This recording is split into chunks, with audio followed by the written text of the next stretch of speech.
क्या बोलते हैं, इस नंबर पर संपर्क करिए, या हमारे अधिकारी आपसे बात करेंगे और चीज़ों के बारे में आपको बताएंगे कैसे उस मामले को सेटल हो सकते हैं। तो व्यक्ति क्या करता है कि डर के मारे कि चलो हमारा 40,000 का बिल है या 20,000 का बिल है या बिजली का बिल ना कटे, इस वजह से उसके झांसे में आ जाता है। और झांसे में क्या होता है कि सबसे पहले वो आपसे सारी चीज़ें पूछ लेते हैं। कुछ डेटा तो उनके पास होता ही, आपका नाम होता है और आप कहाँ रहते हैं, आपका एटीएम कार्ड नंबर, आपका अकाउंट नंबर, ये डेटा उनके पास होता है। क्योंकि जो भी बैंकें हैं तो वो डेटा लीक होता है, ऐसा नहीं कि डेटा नहीं लीक होता हो, डेटा तो कहीं ना कहीं से लीक होगा ही। लेकिन उसके लिए क्या है, आपका बचाव यही है कि सबसे पहले तो ये आपको चेक करना है कि ये वही व्यक्ति पास आते हैं कि सर हमारे साथ फ्रॉड हो गया है और हमारा पैसा हमें वापस करवाइए। तो उसमें कुछ ही कंडीशन ऐसी है जिसमें पैसा वापस मिलता है, हर एक कंडीशन में पैसा वापस नहीं मिलता है। अगर किसी के साथ यहाँ पे हुआ है, लेकिन मैं आपको बताना चाहूंगा उसमें कुछ ही एक कंडीशन है जिसमें पैसा आपको बच जा सकता है। जैसे कहीं पे अगर पैसा, मान लीजिए शॉपिंग हो गई, जितनी प्राइवेट कंपनियां हैं, फ्लिपकार्ट हो गया, मिंत्रा हो गया, ये क्या करते हैं कि अपनी छवि को सुधारने के लिए नहीं करें, क्योंकि वो फ्रेड का पैसा एक बार उनके पास चला गया, सारी चीजें आपने बताई है, कोड बताया है, अपना एटीएम का सीवीवी जो भी नंबर रहता है वो सारी चीजें आप, वो भी एक टाइम पीरियड में, ऐसा नहीं कि आज आपके साथ फ्रॉड हुआ हो और आप 2 दिन बाद आ रहे हैं, 3 दिन बाद आ रहे हैं, ठीक है, फिर आप कह रहे हैं कि सर हमारा पैसा हमें मिल जाएगा किसी भी तरीके से। हम समझ सकते हैं कि आप जैसे हम भी एक इंसान अगर हमारे साथ 5,000 रुपये फ्रॉड हो जाए, 1,000 रुपये फ्रॉड हो जाए तो बहुत बड़ी बात होती है। लेकिन कुछ ही एक ऐसी कंडीशन है जिसमें पैसा वापस मिलता है लोगों को, बाकी हर एक कंडीशन में पैसा नहीं मिलता है। अगर मान लीजिए सपोज किसी खाते में पैसा चला गया तो पैसा रिफंड नहीं मिलता है। उसका एक यही तरीका है, अगर जिस खाते में पैसा गया है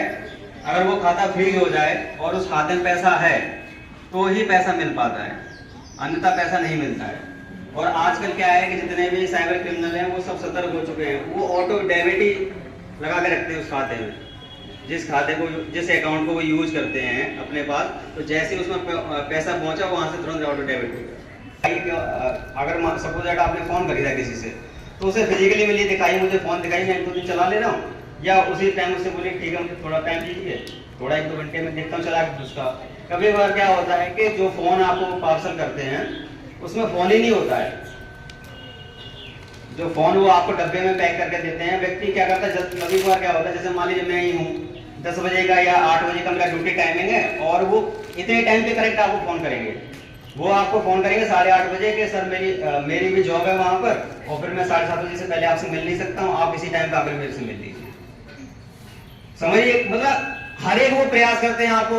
झांसे में लेने का, हर एक वो प्रयास आपको एक तरीके से आप नहीं फंसोगे, दूसरे तरीका आजमाएंगे। वो कहेंगे मेरे को 7:30 बजे तक ऑफिस में रहता हूँ उसके, और इधर भी आपकी मजबूरी बन जाती है क्योंकि आप भी जॉब कर रहे होते कहीं ना कहीं। तो क्या करते हैं कि जल्दबाजी में व्यक्ति कहता है ठीक है आप दिखाइए मुझे, वो फोन का डब्बा उसे देते हैं और वहीं तुरंत पेमेंट करवाते, पेमेंट के बाद निकल जाते हैं। फिर जब निकल जाते हैं तो उनका नंबर, क्योंकि वो जो भी चीजें इस्तेमाल करते हैं जैसे QR कोड इस्तेमाल करते हैं या कोई फोन पे आईडी या गूगल पे आईडी इस्तेमाल, वो सारी जितनी भी आईडी होती है वो सब फर्जी रहती है, जितनी भी आईडी इस्तेमाल करते हैं वो। तो कभी भी कोई भी चीज खरीद रहे हैं या बेच रहे हैं तो सबसे पहले ये तय कर लें कि सामने वाला बंदा जेन्युइन है कि नहीं है, वरना आप फिर धोखाधड़ी के शिकार में आएंगे। अच्छा, और क्या है, जैसे आजकल क्या है कि लोगों को पैसे की बहुत जरूरत रहती है, तो लोन कंपनियां हैं वो बिना KYC किए हुए आपको लोन तुरंत फटाफट आपके खाते में भेज देती हैं। वो क्या करती है कि बहुत बड़ा अमाउंट आपको लोन का नहीं देंगी, जैसे मान लीजिए आपको 10,000 का अगर